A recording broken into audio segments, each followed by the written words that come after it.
The Seattle Mariners continue to suck.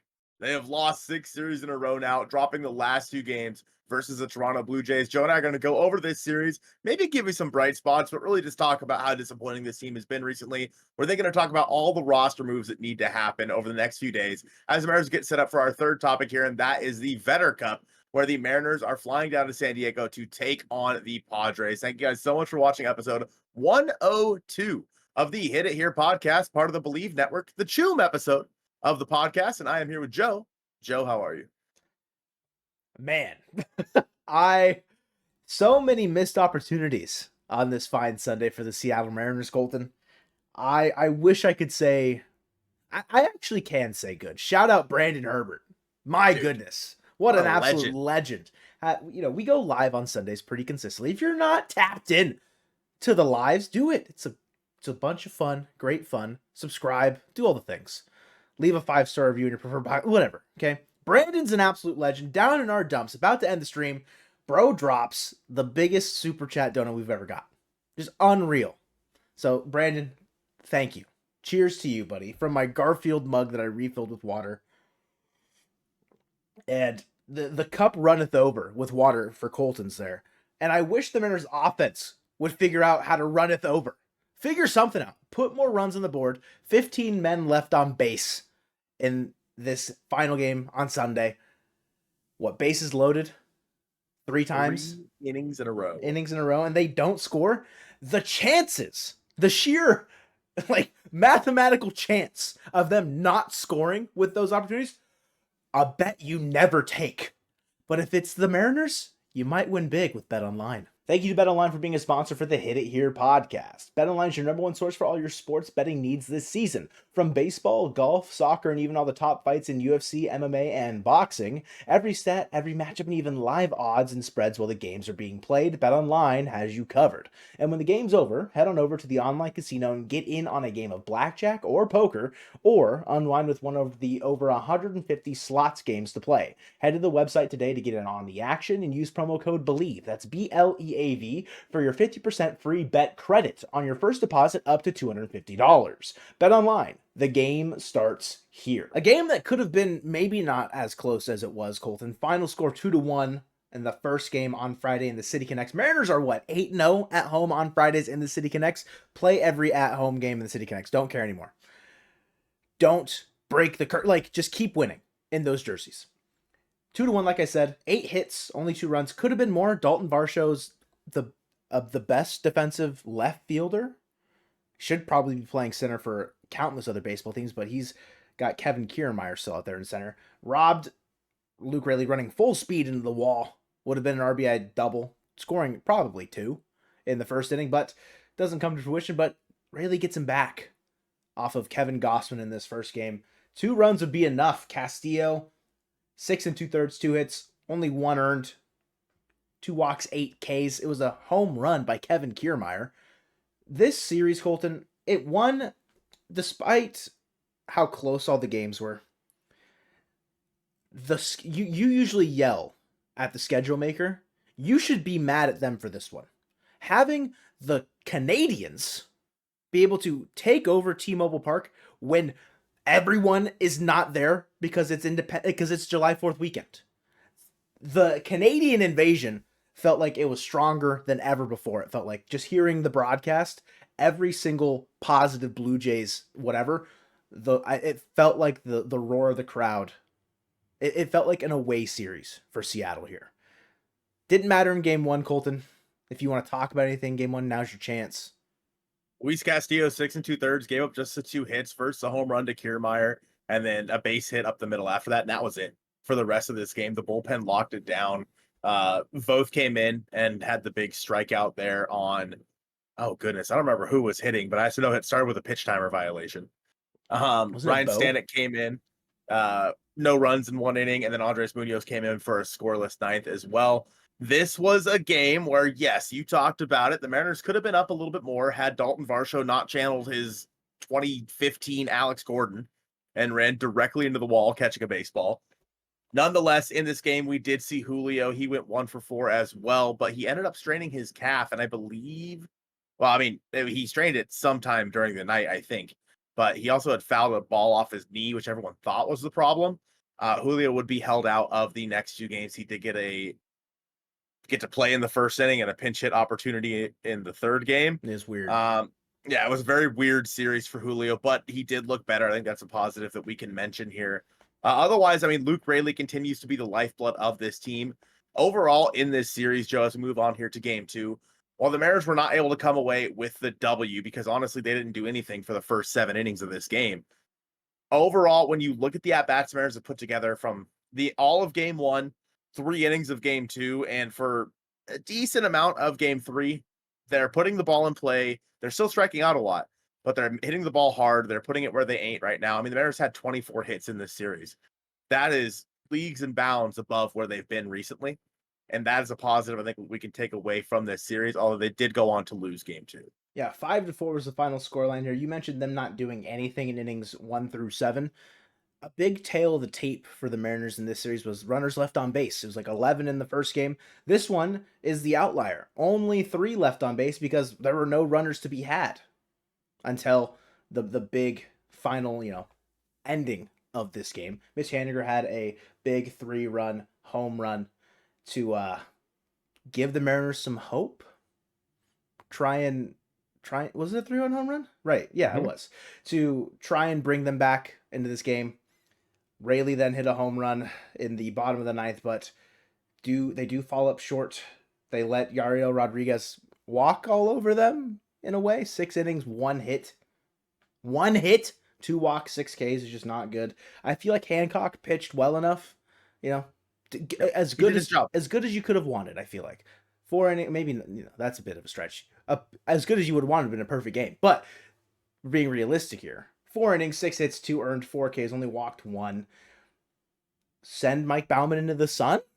Yeah, I mean, another game where Mike Bauman's the reason you lost. It feels like it's like 1 bad outing, 2 like, yeah, okay, he did his job, and then a bad outing again. Like, I don't know how to dial him in, but it's just a game where he comes in and then, nope, there goes your chances. Because the 2 that they scored in the top of the 8th would be the difference maker, ultimately. It would have been 3-3 if that 8th inning does not happen. But of course, that's not how baseball's played. You play 9 innings, as Sauce would say. Yeah, Jorge Polanco had a pinch hit opportunity in this game. One of the more puzzling decisions that Scott made in this series, and it's going to be kind of a theme here with this episode of the podcast about Jorge Polanco probably shouldn't be on this team anymore, but he did get the start in game 3, Joe, as the Mariners decided to not play 9 innings. They actually played 10, and they went on to lose this game 5-4 as well. Overall, I mean, this game, especially in the last couple of innings, was just infuriating to watch. Another game where they lost 5-4, by the way. Overall, I think the Mariners almost broke even in terms of runs with the Blue Jays in this series. So, hey, baby steps. -1 in this one. Yeah, baby steps. Overall, though, the team, I mean, you can't talk about game 3 without talking about the last 3 innings. I feel like obviously those are the glaring holes.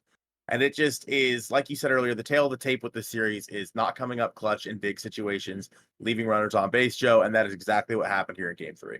Yeah, team total 14 strikeouts, 2 for 12 with runners in scoring position, 15 men left on base. You're mentioning the last 3 innings. 8th, 9th, and 10th, they had the bases juiced. The Mariners did not score any of those runs. I wish they would have only played 9 innings. Then you'd end with a tie instead of a loss in this one. It's just, it felt so good up until the 7th inning when George Springer runs into a baseball off of Ryan Stanek. Like, everything felt like it was pretty smooth sailing, felt good about everything. Robles, absolute pimp job. I think solidifying himself as like the 4th outfielder on this team, starting in center field with Julio getting a day off for the most part. A weird pinch hit opportunity later, then he gets pinch ran for as he gets hit. Probably because the MRI on his quad, right? Came back like good. Like we're chilling for the most part. Just if he gets a hit or he gets on base there, I feel like they were gonna pinch run for him anyways, just to like not put any extra strain. They just wanted his bat potentially there in a late inning situation. Yeah, Garver, big home run, felt like a big turning point in this game, but a puzzling decision for some, about why Scott is letting Kirby go back out there for the 7th. Doesn't get an out. Does he leave him in for one too many batters at that point? And then Stanek unfortunately does give up the 3-run home run to George Springer. It's just, I felt okay even after that moment. Like, you're tied. Like, the Blue Jays bullpen has been bad. You've gotten to them in the previous game. Like, if you feel okay. And they almost did. Luke Raley hit a ground rule double. Cal's scoring on that play in the bottom of the 9th. If that ball doesn't jump over the fence, Mariners win this game in walk-off fashion. Unfortunately, that's not how the game works, and you ultimately lose this game. It's just your leaders. I mean, you went into JP pretty hard during our stream. It needs to be better. 1 for 6. I think he left 7 on base in this game. Popped out in foul territory after Bliss and Dylan Moore pull off a double steal. Just not good. You can't have it. And it's just a situation where if he puts the ball in play, he doesn't even need to be a ball in the gap. Dylan Moore scoring from first or from second, I feel like on any ball that's hit the outfield that's not like straight at somebody and hit at like 110 miles an hour, right? Like, there's a good possibility that a just normal single through any hole in the infield, you're winning this baseball game.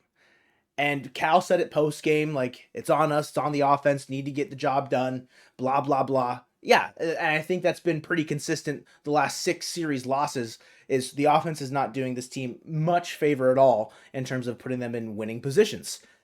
How is that going to change? Is that a Scott Service situation? Is that a hitting coach situation? Is that player personnel situations?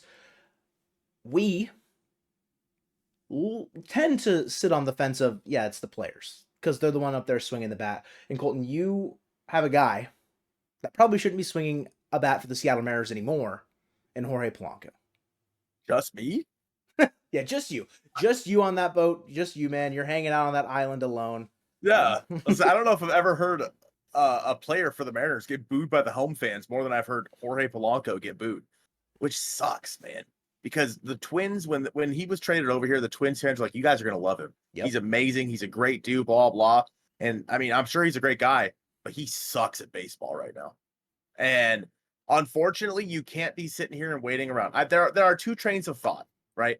The trains of thought are cut bait, get rid of him immediately, or wait and have him play every single day up until the All-Star break and make your decision then. In my opinion, you can't do that. Mm-mm. At this point, it's time. Let Ryan Bliss take over second base, make second base a much bigger priority at the deadline than we thought it was going to be originally, because this is atrocious. Another 0 for 4 game again in the last game on Thursday. What's today? Sunday. And I just don't understand how you can continuously keep sending him out there, because he's the biggest black hole in this lineup. And there have been flashes early in the season of Jorge Polanco that we knew with the Minnesota Twins. But unfortunately, when you're a first place team going into this series, you have an off day today on Monday. Going into this series against the San Diego Padres, you have to do something. You have to make some sort of roster moves, because right now the offense you're putting out there day in and day out, it's just not working for one reason or another. You can blame it on the coaches. You can blame it on the players. It's a culmination of all of these things. And whether that move be, getting rid of Jorge Polanco, maybe sending down Dominic Canzone and bringing up Jonathan Clase, even though it should be Mitch Haniger that should be gone.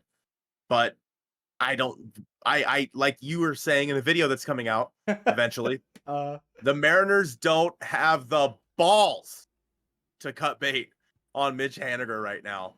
They only need one. So anyway, and so there are guys on this team, unfortunately, that should not be playing for the Seattle Mariners, and 2 of them are your two of your highest paid guys, and Jorge Polanco and Mitch Haniger. Both guys should be off this team by the trade deadline. A guy, like you said, Victor Robles, is a guy who deserves to be here. He deserves to stay on this team right now. But I also go back to Ty France, JP Crawford. I mean, even Cal, like, these guys need to step up and figure it out, especially with Julio going down with this injury. The captains of this team need to either nut up or shut up, because this is unacceptable baseball that we're watching right now. I think, as far as like you're talking about leadership as well, I think Haniger can still provide fine leadership in the clubhouse. He should strictly just be your Matt Stairs. Go back to yesteryear, whatever. Figure out your favorite pinch hitter of all time. Start dropping names in the comments. Mike Sweeney. Any of it. Doesn't matter. He should just be your pinch hitter. And maybe get a start at DH once in a while. He had a big home run in the second game. There's still life in the bat. It's just not for 4 at-bats a game. Plain and simple. He's going to run into one ball maybe once a week. You have to hope that you time it right. I think they've got the ability to be more comfortable with cutting bait on Jorge Polanco. I very much so stand on the side of I don't think they'll do it to Mitch Haniger.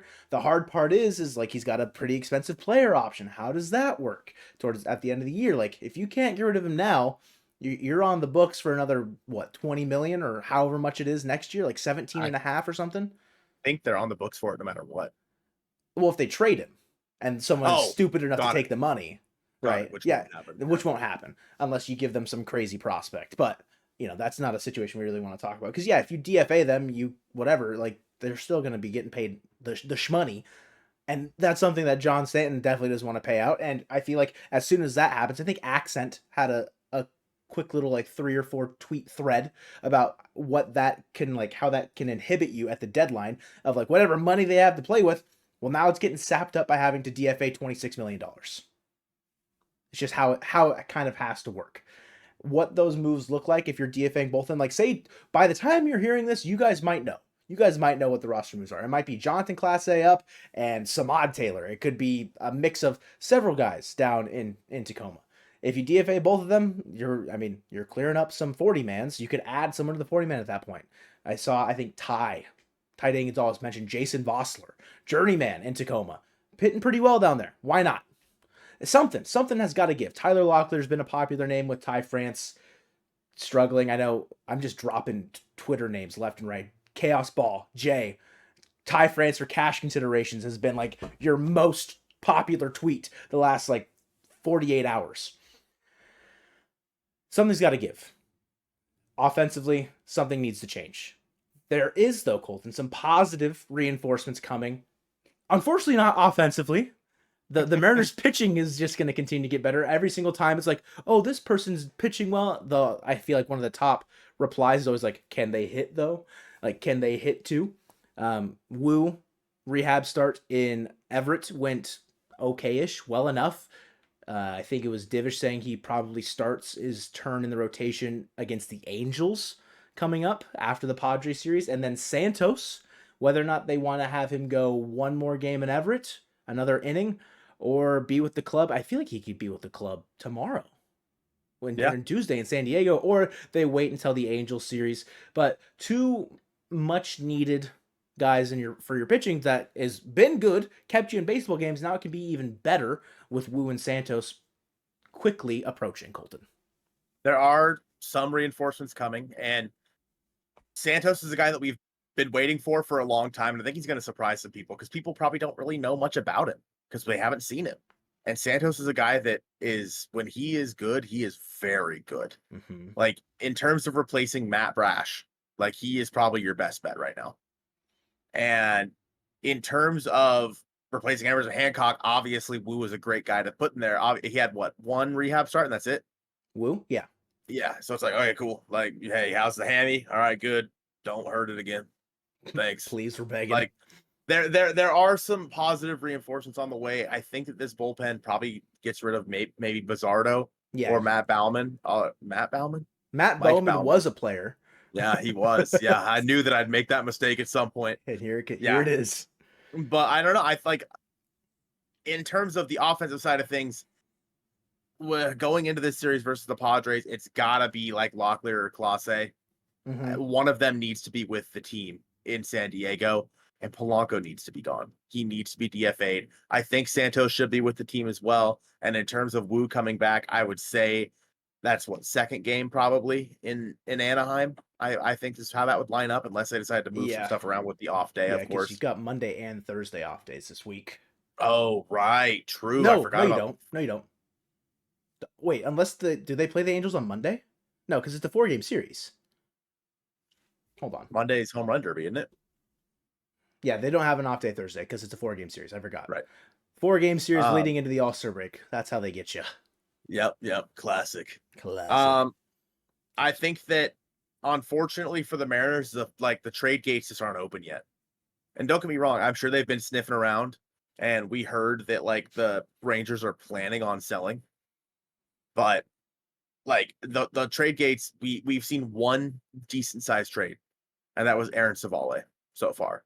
And that's not like a massive trade that is going to set the Hey, man. precedent for the rest of this trade deadline. What? We're about to head into San Diego where the batting champ got traded this year Right. already. All Right. right. My bad. But My that was all the bad. way back True. in May. So like that's a Yeah. trade where I feel like had the Marlins not pulled the trigger there, Arise would have been sick at Yeah. second base for the Mariners to try out, Would have been a great try and addition. go get. But yeah, I just there's definitely going to be, there has to be, they cannot go into this series, go into this off day without reflecting and being like, all right, this is what we have to do. There's no more time for waiting around. The division lead is down to 2. The Rangers are playing good ball as well. It's down to 6 on them. The 10-game lead that you had, the cushion that you had, it's flat, completely out. Like you're basically you're playing with fire if you continue to employ Jorge Polanco. You're saying like, do they give them a little like? You're right. It's the two train of thoughts of giving him run until the All-Star break. Maybe he starts hitting 500 and then his stock value goes up and you trade him to a team that needs a second baseman or somehow, some way, and you retool that position. Because it doesn't have to be a second baseman you go trade for. Rojas can slide over to second. You can go get a third baseman in some capacity. But that's one option, is just like whatever Polanco plays, but it shouldn't be. He shouldn't be on this team. And it sucks. Right. You don't want a guy to have a career worst year and get DFA'd. Especially you don't want to have it happen 2 years in a row to the same position. It's just completely unluck, just terrible luck.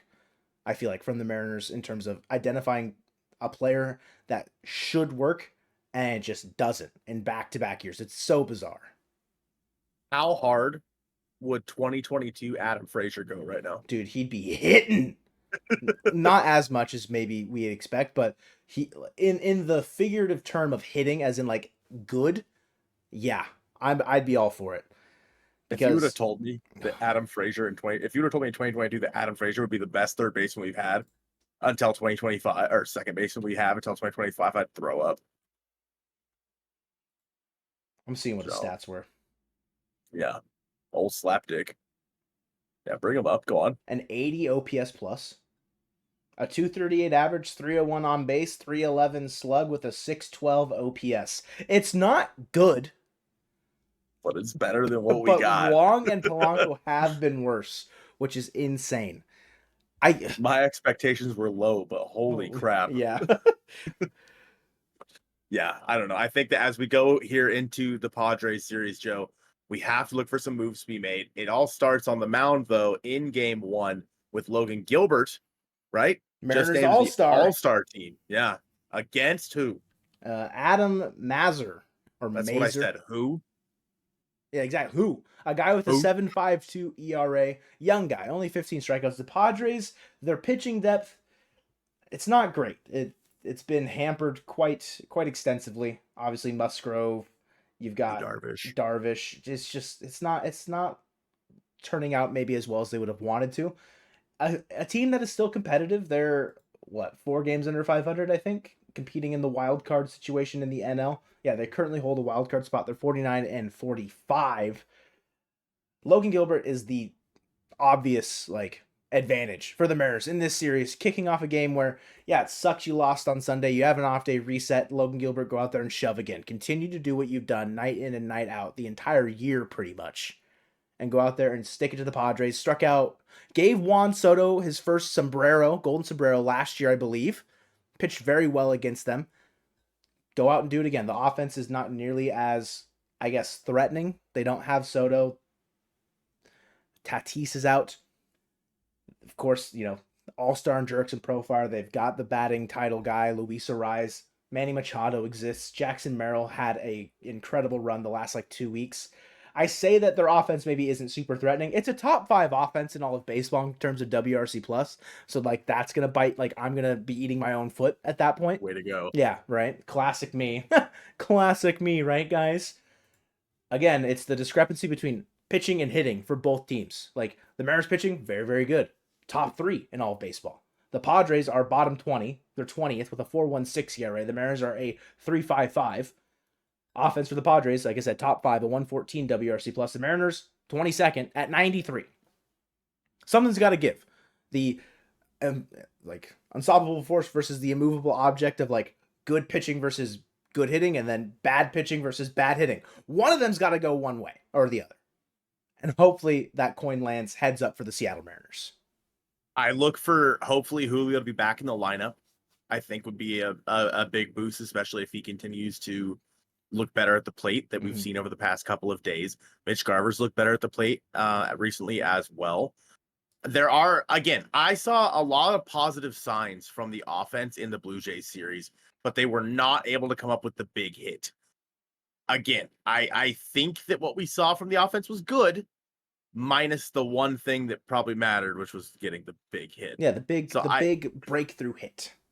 So I think that going into a game versus a guy who, frankly, I've never heard of, like you said, young guy, over 7 ERA. Ideally, the Mariners can kind of handle it and do their jobs out there with a bunch of vets on this team. And then going into game 2, Joe, maybe look for a little 2-game Vetter Cup sweep. I have to hope so, because you really need to keep, I want to say like keep your foot on the gas, because like they've been idle for 6 straight series. They have not been doing that at all. But in a series where the Padres are just coming off getting waxed by the Diamondbacks in the final game, 9-1, I think. You're facing a guy with a 7.25 ERA in game 1. Randy Vasquez is opposite Bryce Miller in game 2. The Padres bullpen, like if you can get to them in game 1, they're going to be taxed for game 2. It can't be that weird situation where like they save a guy. Like sure, they've got Robert Suarez. Jeremiah Estrada had that big like strikeout like streak earlier in the year. They've got some names, but I'm not like losing my mind over the bullpen. It is the question of Bryce Miller on the road. How does that fare? His big home road discrepancy. Like I mentioned Randy Vasquez, a guy, Colton, have you heard of him before?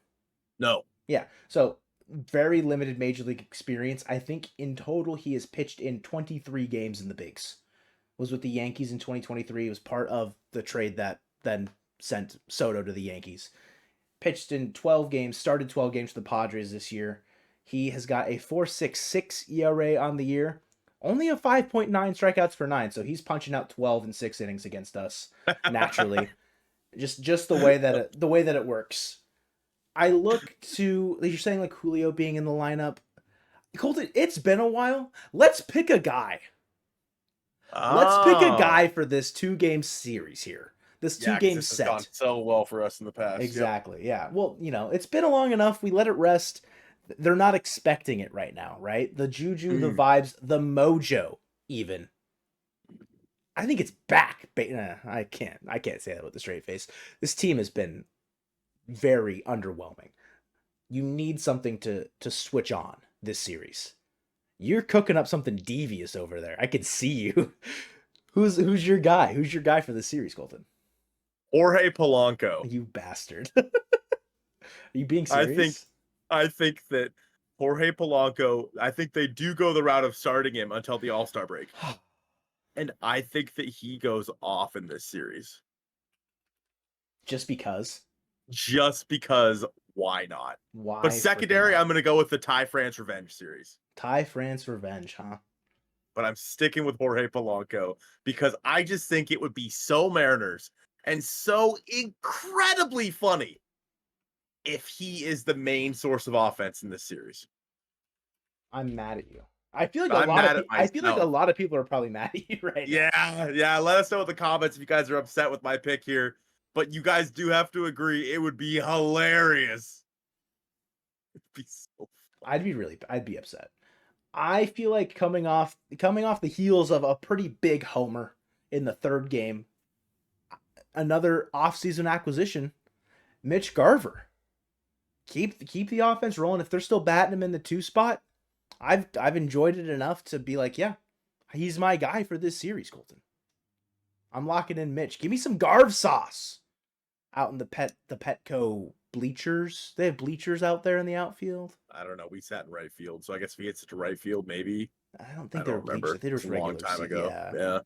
Got That was like short-term memory loss. 2015. Yeah. Yeah. We're old now. Yeah. It happens Yeah. to the best of us.